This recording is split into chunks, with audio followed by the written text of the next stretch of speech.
supostos ataques a pessoas dentro de suas casas com gases paralisantes. Seria efeito de uma histeria em massa?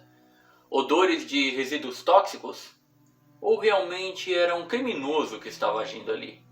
Hoje, vocês conhecerão a história do envenenador de Matum.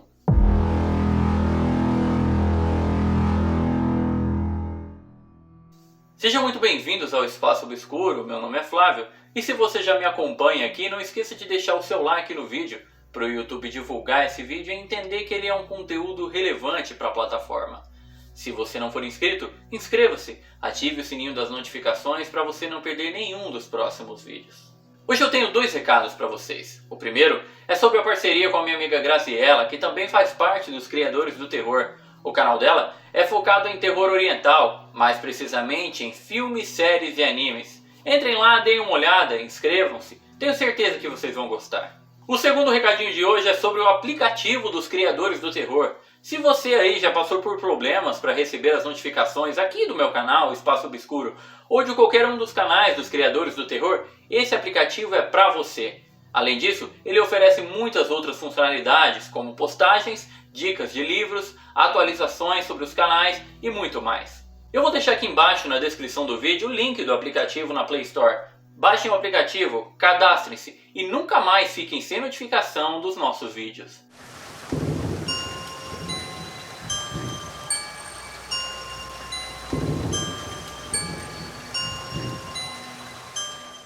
Matum é uma pequena cidade rural com cerca de 17 mil habitantes, que fica no estado de Illinois, nos Estados Unidos. Apesar do tamanho bem pequeno, ela foi palco de acontecimentos que, passados mais de 70 anos, permanecem sem explicação. Um suposto criminoso teria amedrontado toda a cidade, jogando uma espécie de gás paralisante dentro da casa de alguns moradores. Esse envenenador de Matum, como ficou conhecido, teria desaparecido tão subitamente quanto surgiu. Isso aconteceu em meados da década de 40, quando 2 dúzias de casos se concentraram em um período de 2 semanas. E além dos ataques com gás, algumas pessoas relataram ter visto o agressor. Mas o que muitos não sabem é que as histórias sobre um envenenador que usava gás como arma começaram cerca de 10 anos antes dos eventos em Matum. Mais precisamente no condado de Botetourt, na Virgínia. Nessa época, o condado de Botetourt foi surpreendido com uma estranha alegação de um homem chamado Carl Huffman.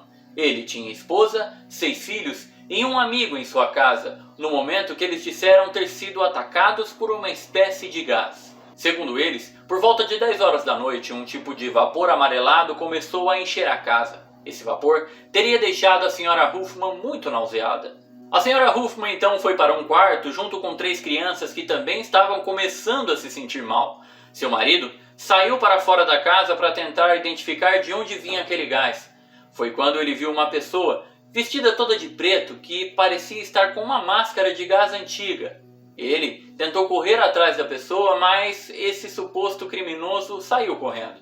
Mais ou menos 1 hora depois, Carl notou que a casa estava passando por um segundo ataque. O vapor novamente começou a encher os cômodos e as crianças dessa vez tiveram uma forte reação alérgica e começaram a vomitar bastante. Dessa vez, Carl saiu de dentro da casa armado com uma espingarda e decidido a achar quem estava provocando aquilo. Mas infelizmente, ele não conseguiu encontrar ninguém perto da casa. O que ele fez então foi voltar para dentro, pegar sua mulher e filhos e levar para a cidade mais próxima. Logo, ele voltou para sua casa acompanhado da polícia. E ali, eles acharam indícios de que havia tido um terceiro ataque enquanto eles estavam fora, já que o nível de gás estava bem superior ao que ele havia deixado quando saiu. Um segundo ataque ocorreu em Cloverdale, que é um condado vizinho a Botetourt. Esse ocorreu na véspera de Natal, quando Clarence Hall, sua esposa e 2 filhos voltaram da igreja.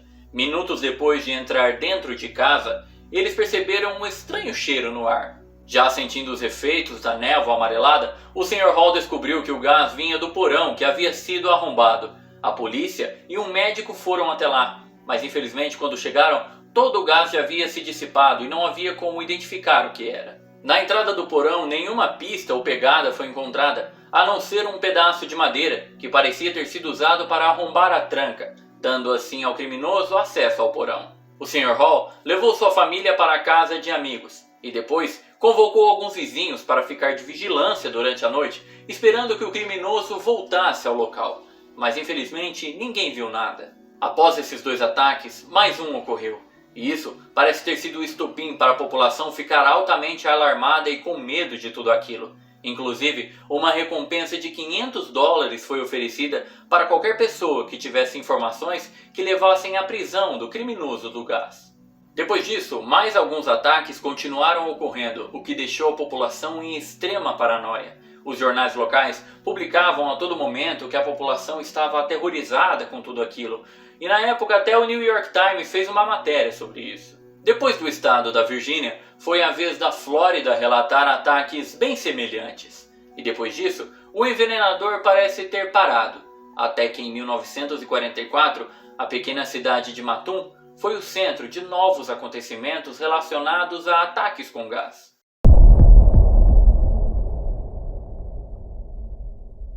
Tudo começou a mudar na cidade de Mattoon em 31 de agosto de 1944. Quando um morador da Grant Avenue, chamado Urban Raef, foi acordado por um odor muito estranho.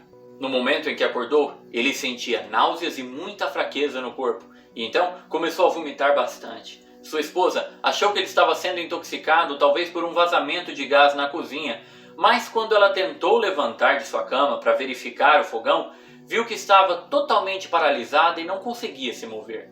Algumas horas depois, um acontecimento semelhante ocorreu com uma jovem mãe que morava perto dali. Ela acordou com o som de sua filha tossindo, mas também não conseguiu sair da cama. Ela estava paralisada. No dia seguinte, 1º de setembro, uma moradora da Marshall Avenue, chamada Sra. Kearney, alegou que teria sentido um odor muito forte e adocicado por volta das 23 horas. No início, ela achou que aquele cheiro vinha das flores do lado de fora da janela, mas logo o odor começou a ficar muito mais forte e ela sentiu que estava perdendo a sensibilidade em suas pernas. A Sra. Kearney então começou a entrar em pânico, e sua irmã, que também estava na casa, percebeu e também sentiu o cheiro, mas não sentiu nenhum dos efeitos. Ela disse que parecia vir do lado de fora da janela. A polícia foi chamada, mas nada fora do comum foi encontrado. Pouco mais de 1 hora depois, por volta de 00:30, o Sr. Bert Kearney, marido da Sra. Kearney, estava chegando em casa quando viu um homem escondido perto de uma das casas ao lado da dele. O Sr. Kearney teria tentado abordar o homem, mas esse teria conseguido fugir. Entretanto, o Sr. Kearney conseguiu dar uma descrição. Disse que era um homem alto que vestia roupas pretas e um boné justo. Essa seria a descrição mais usada para o Mad Gasser, como seria conhecido pela mídia local. Depois do suposto ataque, a Sra. Kearney disse sentir uma queimação em seus lábios e garganta, que foi atribuída aos efeitos do gás. No começo, todos acharam que roubo seria o motivo mais provável para o ataque, já que a família Kearney tinha uma boa quantia em dinheiro guardada dentro de casa. Os jornais locais da época relataram incorretamente esse como sendo o primeiro ataque com gás na época. Depois disso, mais de meia dúzia de acontecimentos semelhantes foram relatados à polícia. Mas infelizmente, nenhuma das vítimas foi capaz de descrever o agressor. A primeira evidência física sobre os supostos envenenamentos foi encontrada na noite do dia 5 de setembro por Carl e Bella Cordes quando voltaram para casa por volta de 10 horas da noite. Depois de passar alguns minutos em casa, eles notaram que em sua varanda havia um pequeno pedaço de pano branco, um pouco maior que um lenço de homem. Bella Cordes pegou aquele pedaço de pano e cheirou. Assim que ela fez isso, ela começou a passar mal imediatamente. Ela disse que a sensação foi semelhante a um choque elétrico. O seu rosto inchou e ela começou a sentir queimação na boca e na garganta, o que fez com que ela começasse a vomitar.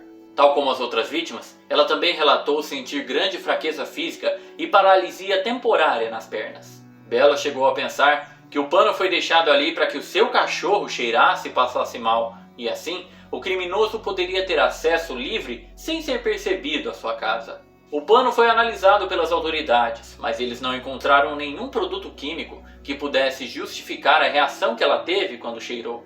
Naquela mesma noite, um outro incidente teria ocorrido na casa da senhora Leonard Burrell.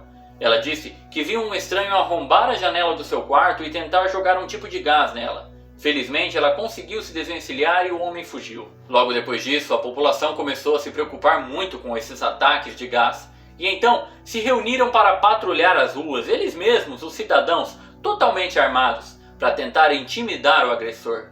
Mas mesmo assim, os ataques continuaram acontecendo.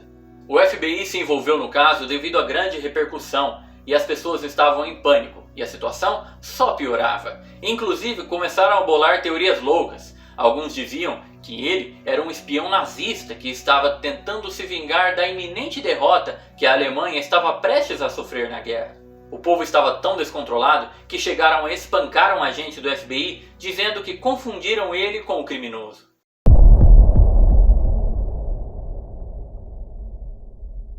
No dia 12 de setembro, a polícia local tinha recebido tantos alarmes falsos referentes a pessoas que tinham sentido um odor estranho ou até que tinham visto um vagabundo qualquer na rua que diminuíram a prioridade dos relatos vindos de ataques de gás. Eles também disseram que provavelmente todos os incidentes tinham causas comuns, mas que estavam sendo potencializados pelo medo das pessoas e a ansiedade das mulheres que não tinham seus maridos com elas porque estavam servindo na guerra. Depois da polícia tomar essa decisão, os relatos de ataques com gás diminuíram muito. As teorias sobre o que teria acontecido em todas as ocorrências são variadas, mas a mais popular e aceita inclusive pelas autoridades é que tudo não passou de uma grande histeria em massa. O comissário local de saúde, Thomas V. Wright, disse que houveram sim incidentes com gás, mas que na maioria das vezes tudo isso foi potencializado pelas pessoas, que a qualquer sinal de um cheiro estranho, um odor não conhecido, já chamavam a polícia. O chefe de polícia local disse que provavelmente não houve nenhum ataque intencional de gás, e que os cheiros que as pessoas sentiam provavelmente vinham de produtos químicos trazidos pelo vento, vindos de indústrias que ficavam próximas. A verdade sobre o que aconteceu tanto na Virgínia, na Flórida e na cidade de Mattoon permanece um mistério. Mas é claro que podemos afirmar que algo realmente aconteceu. Mesmo que tenha sido potencializado pela histeria e o medo popular, os primeiros casos não teriam motivo para acontecer caso não tenham sido causados por um criminoso ou algum outro fator. Mas o que você acha do envenenador de Mattoon? Será que ele foi um criminoso real que disseminava gases tóxicos por vários estados? Ou simplesmente era uma histeria em massa? Será que essas pessoas tiveram sintomas pelo simples poder da sugestão? Deixe a sua opinião aqui nos comentários. Mais uma coisa, se algum de vocês tiverem sugestão de temas para vídeos, tanto de conteúdo sobrenatural, criminal ou então ufológico, deixe aqui nos comentários. Mais uma vez, muito obrigado por estar comigo até aqui e até a próxima.